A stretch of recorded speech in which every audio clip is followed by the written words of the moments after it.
तू ही जाना अमेरिका के दामाद बना ल साले। चाइना में जाते आदमी लौजे के दामाद बना ल साले। जेके परले जिसको परोरेगा बियाह करेगा। परोरेगा तो परोरेगा तुम तो सुनो, अब की तो जब हम अब की बियाह करब नु डायरेक्ट बारात में बुलाए, भौनक ना लगी, भौनक ना लगी। हम हगर देख के पहचान नहीं का खैले हर राती के। हाँ तो देखी है ना, चिन्हत रह जाइबा, चिन्हत रह जाइबा। अरे बने पानी में कहगल छिपला नहीं, राम जी है तो अयोध्या में करिए, देखब कहाँ बियाह। हाँ तो जाना तो पते लग जाई। अब बियाह कर लेबा, अपना बेटी के बियाह कर लेबा हमारा रहते। सारे कुकुर कहीं का चलो तनी अब की सूंघ ना पड़ी है, केने गोइल केने आइल केने का भइल। ठीक से बंद कर ले, ठीक से बंद कर ले। आज चुपचाप आके उसे बताइए हम मत कि हम कहाँ जाते नहीं। ढेलवा साला लौकी तो एकदम चुपचाप रहे के बाद। ठीक से बंद कर ले। चल बबी चल। जय भगवान जय भगवान।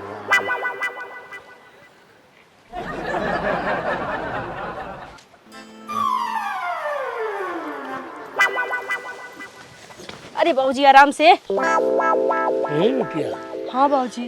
अरे फेंकू आपने बेटिया के लिए कहाँ जाता? हमके लगा था ना बाबूजी हाँ। कि देखो कि करावे के लेके जाता। ए देखा आज तो हम जाके रहल, लगता वही कहाँ कहीं होत नहीं जाता।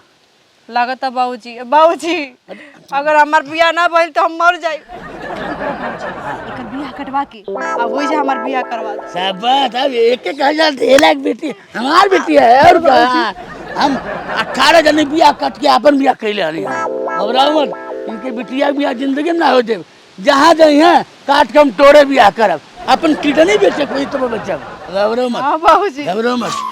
गइल बाटे ओकर महंगो लोकत नहीं बा। ये कुछ सन्नी मल्ले बाटे के पता नहीं चली। ढेला पहले ही पता कहीं बैठल बाटे कहाँ जाई हैं। ए बाबूजी ऐसे चुपके से लेके जाता। हाँ, चल चल तैयार बेटी ना। हम तैयार बनी बाबूजी। चल, हमके कौन ना पसंद कर, तुम्हार बेटी है। अरे और क्या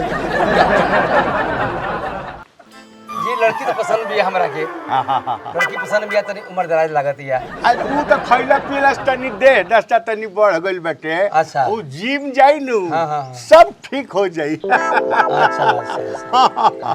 बाबूजी कुछ लेन देन की बतिया लो। हाँ हाँ हाँ हाँ हैं पैसा? हाँ हाँ हाँ। अरे महाराज ओ खातिर का चिंता बाटे, और वह निश्चिंत रही।